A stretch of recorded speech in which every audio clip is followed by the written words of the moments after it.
En kort instruktion til, hvordan du nemt kan finde GPS-koordinaterne på din bigård. Du skal bruge norgeskart.no.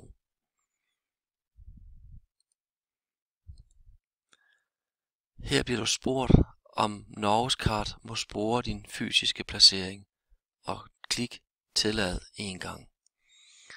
Og der kan du med din cursor dobbeltklikke dig, zoome dig ind på din placering.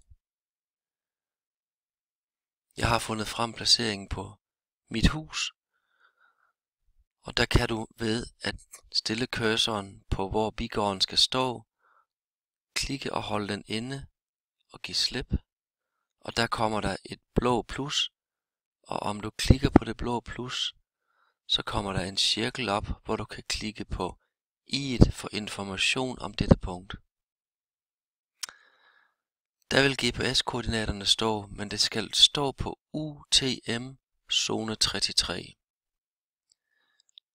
Og så kan du opgive østkoordinaten og nordkoordinaten på din bigård.